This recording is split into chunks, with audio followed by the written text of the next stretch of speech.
కూటమి అధికారంలోకి వచ్చి ఏడాది కాలమయ్యింది. ఈ 365 రోజుల్లో 95 కంపెనీలు రాష్ట్రానికి వచ్చాయంటే ప్రతి ఒక్క రోజును కూడా కూటమి ప్రభుత్వం సద్వినియోగం చేసుకున్నట్టు తెలుస్తోంది. ఇప్పటి వరకు చంద్రబాబు గారి అధ్యక్షతన 7 SIPB సమావేశాలు జరిగితే వాటిలో 5,34,684 కోట్ల పెట్టుబడులు పట్టుకొస్తున్న 95 పరిశ్రమలను ఆమోదించడం జరిగింది. వీటి ద్వారా 4,73,969 మంది యువతకు ఉద్యోగాలు వస్తున్నాయి.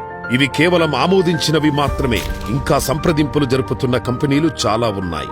5 ఏళ్లలో 20 లక్షల ఉద్యోగాలు అన్నది సూపర్ 6 హామీ. అంటే ఏడాదికి 4 లక్షల ఉద్యోగాలు సాధించాలి. కూటమి ప్రభుత్వం ఆ లక్ష్యాన్ని దాటేసి 5 లక్షల వరకు వెళ్లిపోయింది. ఇక్కడ ముఖ్యమైన విషయమేమిటంటే చంద్రబాబు గారి బ్రాండ్ ఇమేజ్ ని ఉపయోగిస్తూ చాలా వ్యూహాత్మకంగా పారిశ్రామికవేత్తలను ఒప్పిస్తున్న లోకేష్ గారి కృషి ఎక్కువగా సత్ఫలితాలనిచ్చింది. ముఖ్యమంత్రి చంద్రబాబు నాయుడు గారిని కలిసేందుకు అమరావతికి వచ్చిన టాటా గ్రూప్ చైర్మన్ చంద్రశేఖరన్తో కేవలం 90 నిమిషాలు మాట్లాడి విశాఖకు TCS రావడానికి ఒప్పించారు.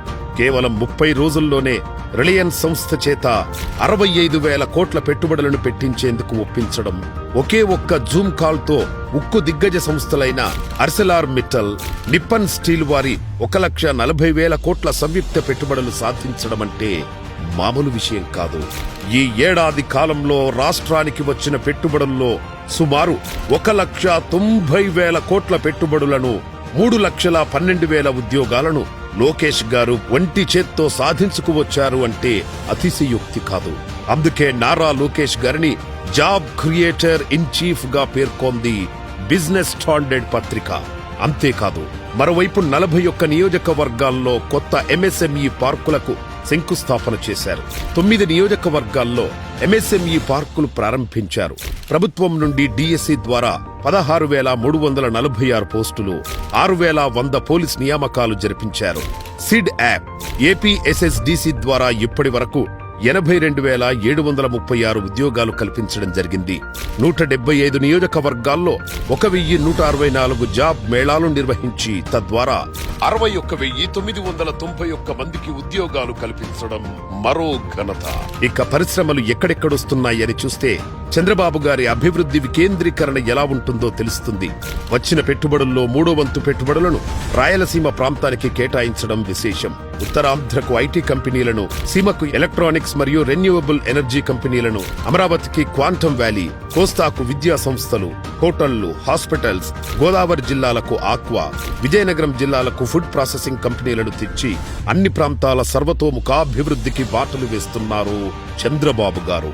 ప్రధాని మోదీ గారిచే నాగాయలంకలో క్షిపణి ప్రయోగ కేంద్రానికి, విశాఖలో యూనిటీ మాల్ కు, నక్కపల్లిలో బల్క్ డ్రగ్ పార్కుకు, పూడిమడకలో గ్రీన్ హైడ్రోజన్ హబ్ కు, తిరుపతి జిల్లాలో క్రిస్ సిటీకి భూమి పూజ చేయించి రాష్ట్ర పారిశ్రామిక అభివృద్ధికి కేంద్ర సహకారం ఉందన్న భరోసాను ప్రజలకు కలిగించారు చంద్రబాబు గారు.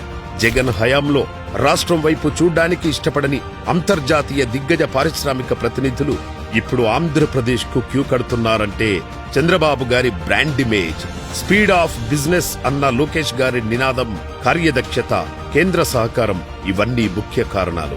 ఈ కృషి ఇలాగే 5 ఏళ్ల పాటు కొనసాగాలని, యువత ఆశలను, ఆకాంక్షలను నెరవేర్చాలని, రాష్ట్రం అంతర్జాతీయ పారిశ్రామిక కేంద్రంగా ఎదగాలని మనసారా కోరుకుందాం. ప్రధాని నరేంద్ర మోదీ గారికి, ముఖ్యమంత్రి నారా చంద్రబాబు నాయుడు గారికి, మంత్రి లోకేష్ గారికి ఈ సందర్భంగా కృతజ్ఞతలు తెలుపుదాం.